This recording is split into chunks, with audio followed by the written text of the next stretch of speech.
नमस्कार दोस्तों, मेरा नाम है राज के वर्मा और रिपोर्टर जी पर आप सुन रहे हैं आपके भरोसे और विश्वास की आवाज, जो ना डरती है, जो ना हिलती है, क्योंकि ये बेबाक है।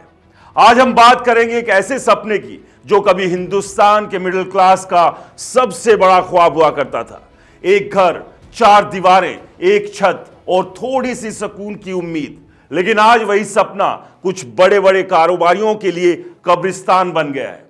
रियल एस्टेट एक ऐसा सेक्टर जहां कभी आसमान छूती इमारतों के साथ साथ कारोबारियों की हनक भी आसमान पर थी, लेकिन बीते कुछ सालों में आसमान जमीन पर आ गिरा है। बड़े बड़े नाम जिनके विज्ञापनों में बॉलीवुड स्टार्स नाचते थे, आज सड़क पर है। आखिर ऐसा क्या हुआ? चलिए इस कहानी को शुरू से समझते हैं। और हां, आंकड़े भी साथ में रखिए, क्योंकि यह कहानी सिर्फ भावनाओं की नहीं, हकीकत की भी है। पहला सवाल, रियल एस्टेट का सुनहरा दौर कब था? सबसे पहले बात करते हैं उस दौर की जब रियल एस्टेट का सूरज चमक रहा था। 2000 के दशक की शुरुआत, शहरों में लोग आ रहे थे, नौकरियां बढ़ रही थी और बैंक लोन बांटे जा रहे थे जैसे कोई मिठाई बंट रही हो। 2002 से 2011 तक देश के बड़े शहरों में मकानों की कीमतें हर साल औसतन 20 से 25% की रफ्तार से बढ़ी। दिल्ली, मुंबई, बेंगलुरु जैसे शहरों में तो यह उछाल 30% तक पहुंच गया। लोग सोचते थे कि प्रॉपर्टी में पैसा लगाओ और वो दोगुना हो जाएगा। बिल्डरों ने इस मौके को दोनों हाथों से लपका। बड़े बड़े प्रोजेक्ट्स की बाढ़ आ गई। फ्लैट्स बिकने से पहले ही बुक हो जाते थे। इन विज्ञापनों में शाहरुख खान और ऐश्वर्या राय आपको लुभाते थे, यहां निवेश करो, जिंदगी संवर जाएगी।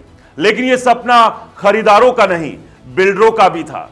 दूसरा मोड़, जब सपने में दरार आई, फिर आया 2016 नोटबंदी का तूफान। 8 नवंबर की वो रात जब सरकार ने कहा 500 और 1000 के नोट अब कागज हैं। रियल एस्टेट का बड़ा हिस्सा कैश पर चलता था। अचानक वो कैश गायब। बिल्डरों के पास पैसा रुक गया, प्रोजेक्ट्स अटक गए। एनरॉक की एक रिपोर्ट के मुताबिक 2016 के बाद देश के 9 बड़े शहरों में 7.75 लाख फ्लैट बिना बिके पड़े रहे।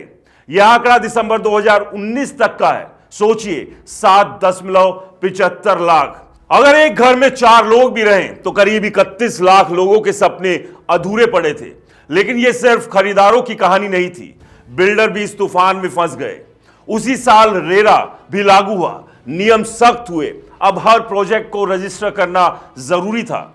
जो बिल्डर पहले एक फ्लैट के पैसे से दूसरा प्रोजेक्ट शुरू कर देते थे, वो अब ऐसा नहीं कर सकते थे। सरकार ने कहा, पहले जो शुरू किया उसे पूरा करो। लेकिन पैसा कहां से आए? बैंक लोन मिलना मुश्किल हो गया। एनबीएफसी का संकट भी उसी वक्त गहराया। आईएल&एफसी जैसी कंपनियां डूब गई, जिससे बिल्डरों को कर्ज मिलता था। तीसरा झटका, कोविड, उसकी मार। फिर आया 2020, कोविड-19, लॉकडाउन, मजदूर गांव लौट गए, कंस्ट्रक्शन ठप हो गया। लोग सोच रहे थे कि घरों की कीमतें गिरेंगी, लेकिन ऐसा नहीं हुआ। क्यों? क्योंकि बिल्डरों ने कीमतें कम करने से मना कर दिया। न्यूज लॉन्ड्री की एक रिपोर्ट कहती है, भारत का रियल एस्टेट ऐसा होने ही नहीं देगा। कीमतें भले ना गिरे, लेकिन बिक्री रुक गई। प्रॉप टाइगर की 2024 की रिपोर्ट के मुताबिक जुलाई सितंबर 2023 में 1,01,221 यूनिटें बिकी थी। लेकिन 2024 के उसी क्वार्टर में यह संख्या घटकर 96,544 रह गई, यानी कि 5% की गिरावट। दिल्ली एनसीआर को छोड़ दे तो बाकी 7 बड़े शहरों में बिक्री 25% तक गिरी। अहमदाबाद में 9%, बेंगलुरु में 11%, हैदराबाद में 19% और कोलकाता में 22%। लेकिन यह सिर्फ बिक्री की बात नहीं है, प्रोजेक्ट पूरे ही नहीं हो रहे थे। बिल्डरों के पास पैसा नहीं था, कर्ज बढ़ता गया और फिर शुरू हुआ बड़े बड़े नामों का पतन। चौथा सवाल, कौन कौन सड़क पर आया? अब नाम लेते हैं। जेपी ग्रुप, कभी नोएडा की शान, विश टावर प्रोजेक्ट में 20,000 से ज्यादा फ्लैट का वादा किया। आज तक हजारों खरीदार सड़क पर है। कंपनी दिवालिया हो चुकी है। 2017 में एनसीएलटी में इसका केस गया। कर्ज था 30,000 करोड़ से ज्यादा। फिर आया आम्रपाली ग्रुप, 46,000 फ्लैट्स का वादा। सुप्रीम कोर्ट ने 2019 में इसे धोखाधड़ी का साम्राज्य कहा। 42,000 करोड़ रुपए का घोटाला। कंपनी का मालिक जेल में, खरीदार आज भी भटक रहे हैं। यूनिटेक का नाम सुना होगा, 70 से ज्यादा प्रोजेक्ट, 40,000 करोड़ का कर्ज। 2020 में सुप्रीम कोर्ट ने इसे सरकारी हाथों में दे दिया।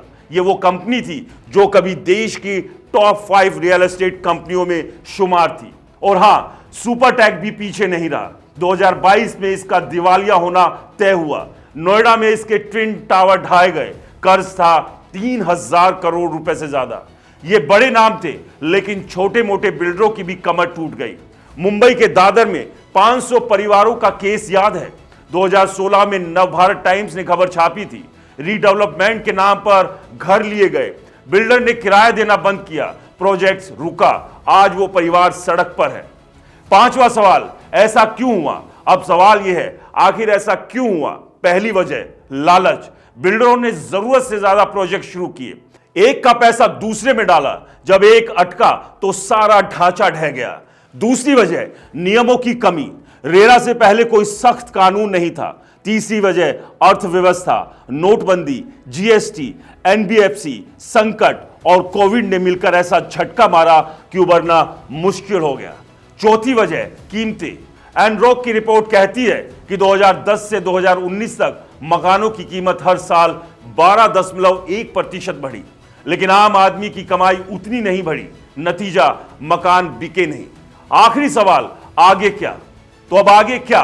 रियल एस्टेट में मंदी के संकेत साफ है। प्रॉपटाइगर की रिपोर्ट कहती है कि 2024 में 8 बड़े शहरों में मकानों की कीमतें 20% बढ़ी, लेकिन बिक्री घटी। लोग अब किफायती घर चाहते हैं, लेकिन बिल्डर वही पुराना खेल खेल रहे हैं। लग्जरी फ्लैट्स बनाओ, ऊंची कीमतें वसूल करो। सरकार ने कुछ कदम उठाए हैं, रेरा लागू हुआ है। सरकार की कुछ योजनाओं के तहत किफायती हाउसिंग की बात हुई, लेकिन हकीकत जमीन पर कितनी उतरी, ये आप और हम जानते हैं। अंत में एक बात, ये कहानी सिर्फ बिल्डरों की नहीं है, ये उन लाखों लोगों की भी है जिन्होंने अपनी जिंदगी भर की कमाई एक घर के सपने में लगा दी। वो आज ना सड़क के हैं, ना घर के हैं, और बड़े बड़े कारोबारी जो कभी आसमान में थे आज जमीन पर हैं। यह रियल एस्टेट की रियल कहानी है। सोचिए, क्या सिर्फ कारोबारियों का पतन हुआ या हमारे सिस्टम की नाकामी? जवाब आप पर छोड़ता हूं। नमस्कार।